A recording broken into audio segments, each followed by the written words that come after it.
Welcome back to the Fit 40 podcast, where we simplify exercise and nutrition for busy parents 40 plus so they can improve their health and feel amazing. I'm your host, Brian Fitzsimmons, certified personal trainer and nutrition coach for people over 40 since 2015. And today we have an awesome topic on deck. We're going to be talking about, should you do weights or cardio? Because this is a very common question where people ask, which one should I do?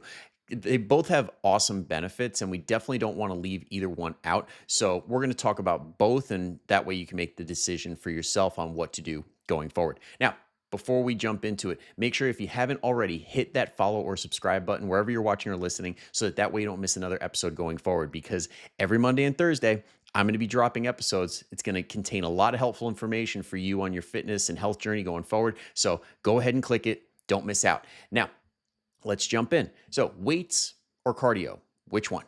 Okay, both. All right, let's be honest. You want both, but we're going to talk about them in more detail so that you can set up a plan for yourself and get the best results so that you can, number one, live a healthy life, and number two, get the results that you want. So what do most people do? Let's start there. Let's start with the traditional way that people go about this. So they pick just one. They don't do both. They're just like, I'm going to do one. And they usually pick cardio, for example, and just run until they drop. That very first time they go out, since like maybe 6 months ago or 6 years ago, they go, okay, I'm just going to run until I can't run anymore. And then they get super sore. They hate it. It's a negative experience. And then it's another 6 months or 6 years before they get back to it. And if it's weights, it's usually one end of the spectrum. We're either using not even close to enough weight, but we heard, oh, strength training is good for us. So we grab these little tiny weights that are easy, and we're not really challenging our body to grow that muscle or bone. We're just holding a dumbbell or a kettlebell and calling it strength training. That's not going to get the job done. Or on the other end of the spectrum, you try and repeat what you used to do in high school. This is very common in the guys where it's like, yeah, I used to bench this much. And then they throw that much on the first time they go back in the gym, and they end up hurting themselves over and over and over again. I'm sure there are a few wives listening to this that are nodding their heads. I hear you. I hear you. Being the trainer that people send their husbands to because of this, I totally get it. So what should we do instead of falling into these common traps? Well, we first, when it comes to the weights, we want to get at least 2 to 4 days of strength training in, where we're progressively overloading, we're using heavier weights over time, and we're able to get stronger and feel better. And then along with that, we want one scheduled strength workout, bare minimum, or sorry, scheduled cardio workout, bare minimum per week. So we have one dedicated session of being like, okay, this is cardio focused. Now, there's other ways to slip cardio into your routine if you don't have time to dedicate, say, 3 sessions per week. And we'll talk about that more.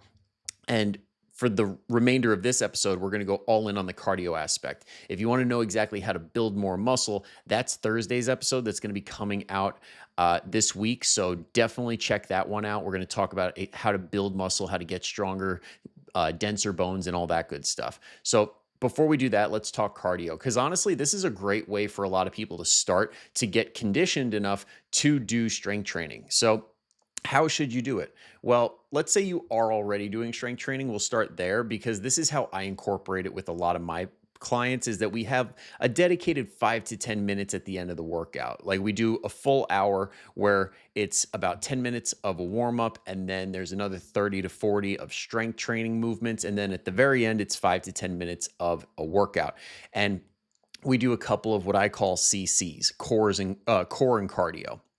So we do one exercise with the abs, one exercise that's like straight cardio, that's cyclical, that we just do for X amount of time, and then we rest. And we do that with, say, like intervals where it's like 30 seconds on, 30 seconds off. Or if it's core and cardio, it would be like, say, 30 seconds of a plank, 30 seconds of jump squats in place, and then 30 seconds of a rest, and do that for a few rounds, 5 to 10 minutes.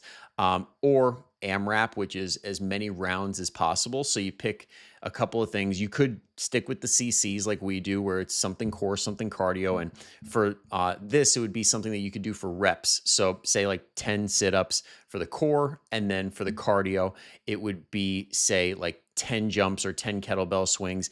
And you do as many of those as possible in a time frame. So say you set the clock for 5 minutes and see how many rounds you can get. Or there's also every minute on the minute where you say, okay, I'm going to do this thing for this many reps, just like we did for the AMRAP. So say you're doing 10 sit-ups. Awesome. You do those 10 sit-ups, but this is with a minute timer going. So you set that timer for a minute, you hit start, you do your 10 repetitions, and then whatever's left of that minute is your rest. So you get rewarded for moving faster and doing harder stuff. All right, so those are a couple ways I like to do it, just really tiny at the end. But there's also off day cardio, like zone two work. This stuff is incredible when it comes to benefits like heart health and improving your cardiorespiratory system. A lot of really good stuff comes from zone two cardio, but you need a lot of it. This is like, if we're talking zones, there's zones 1 through 5 as far as heart rate is broken up into. And when we're talking zone one is kind of like I'm talking right now. I might be pushing zone two because I talk fast, but no, no. In all honesty, I'm at zone one right now.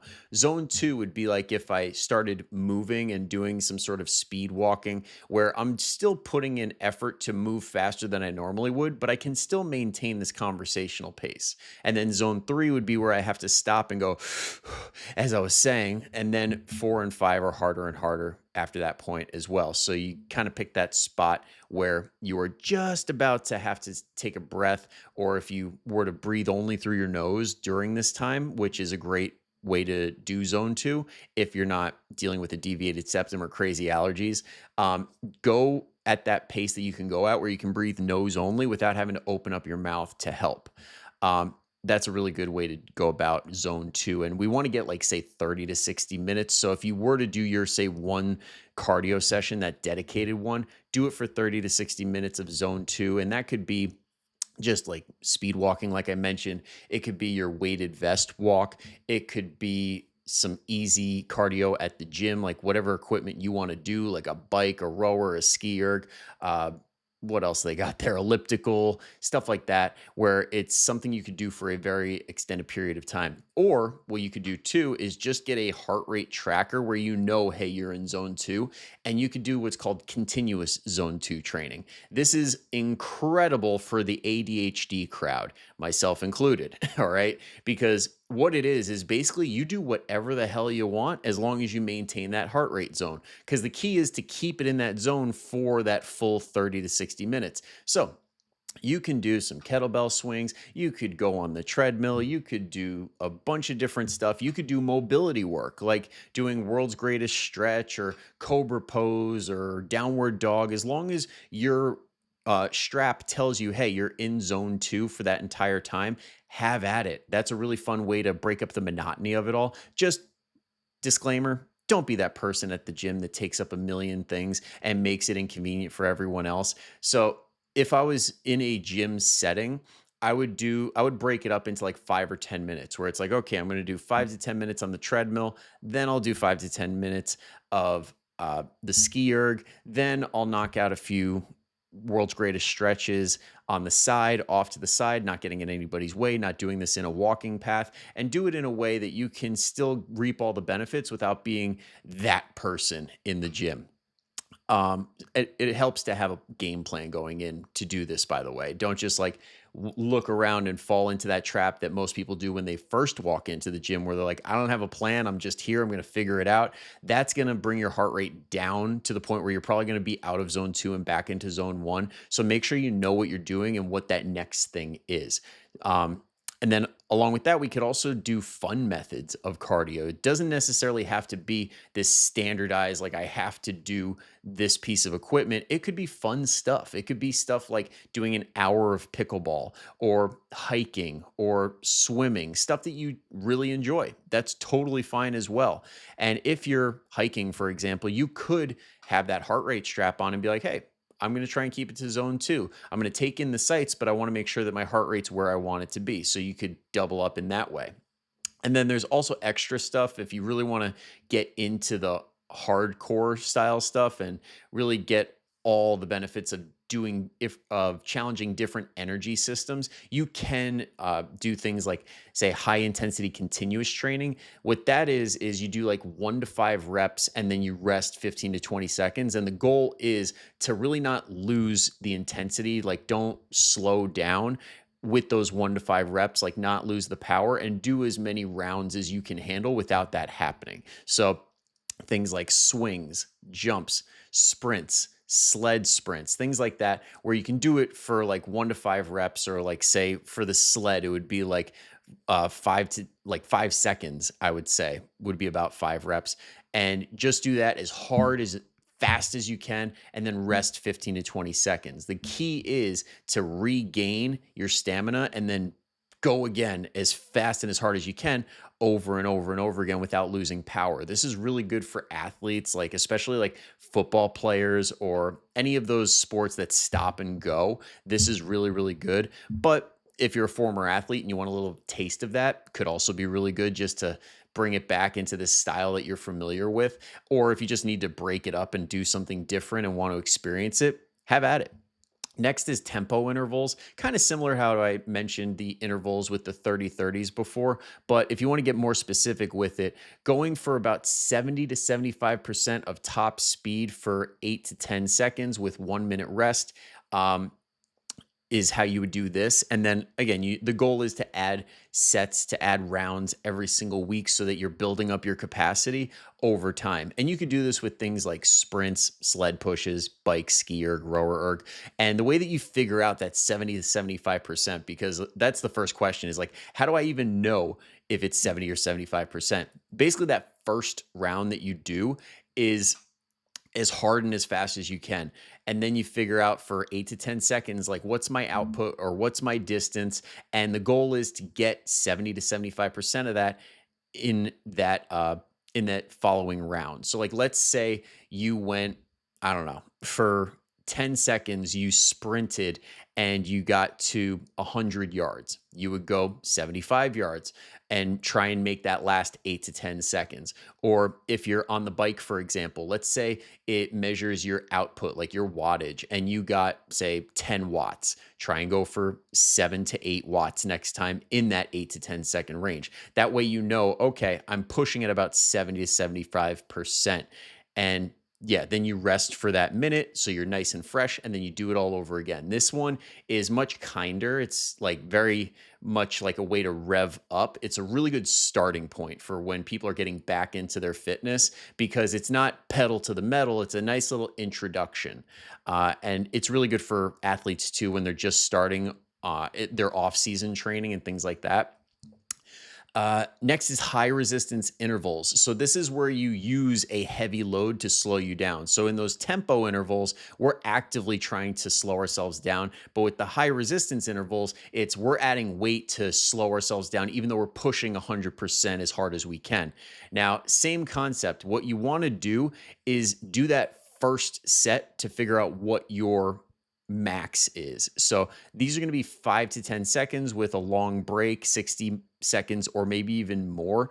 And what we're going to do is go as fast and as hard as you can for that 5 to 10 seconds with no weight at all. Then you're going to add weight on to try and only get to 70 to 80% of that distance or that output. So if you're on a machine and you're able to add resistance, like on a bike, you crank it up. Or if you're on a treadmill, increase the incline. Or if you're on a rower, then bring the resistance all the way down to like that 10 instead of like a 5.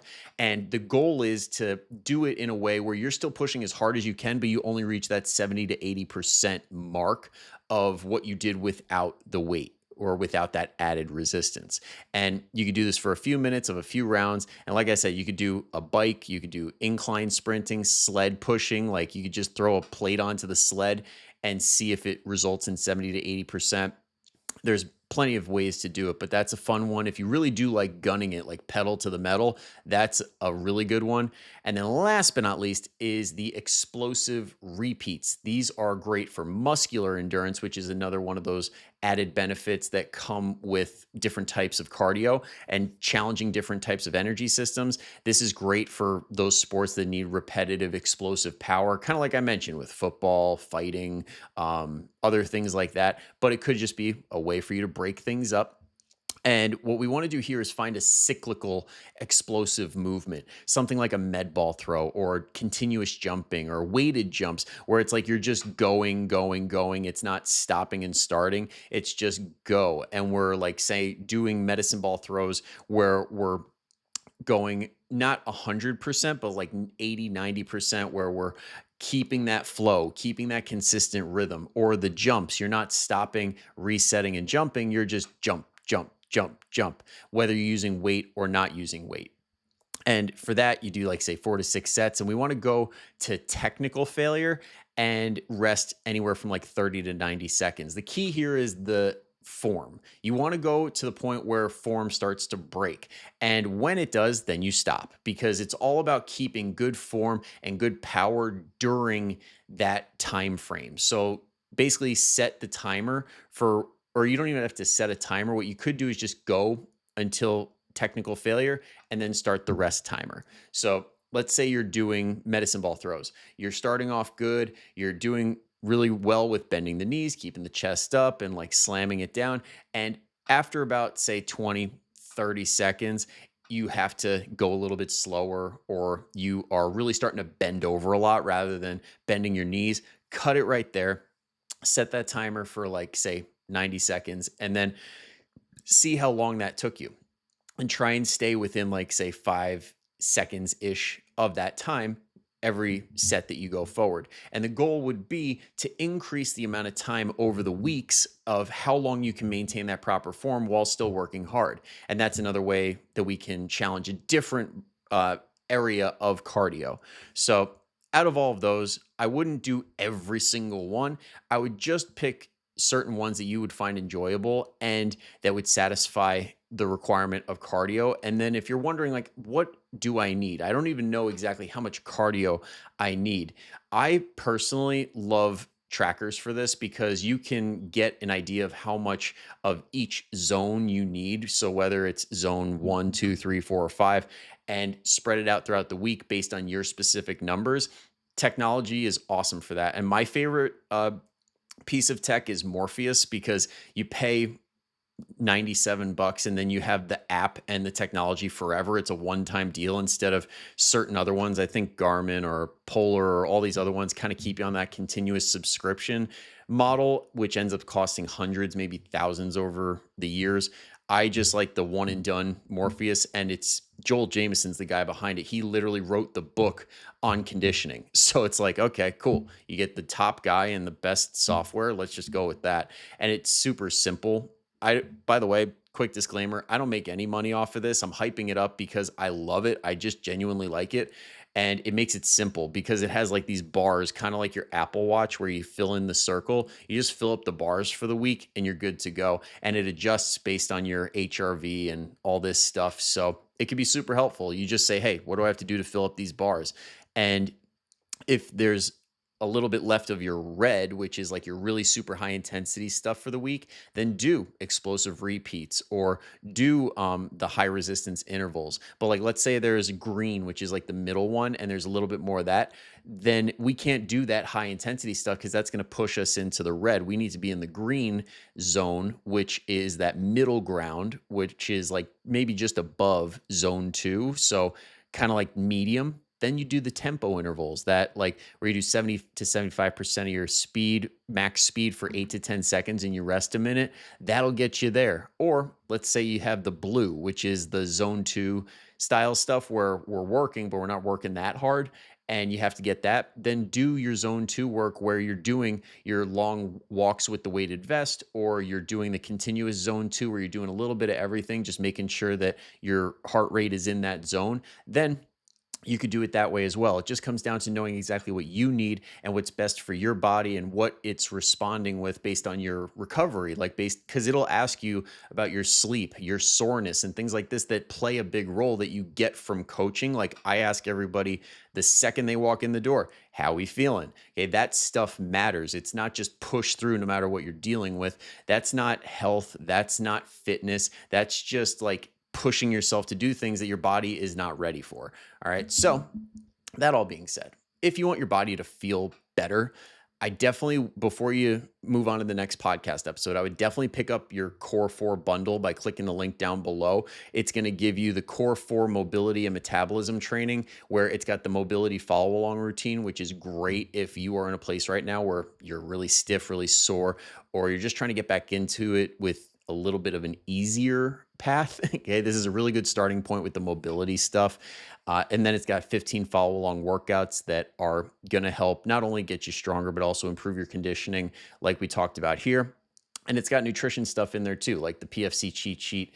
And in that metabolism training, it talks about how to set up your nutrition properly. So I would definitely grab that Core 4 bundle if you haven't already. And if you heard me saying, like, yeah, I start everybody off by asking, how's your body feeling? How is this? How is that? And you need that person to hold you accountable and ask you the questions that you're avoiding or that you don't even know to ask for yourself so that you can get the best results possible.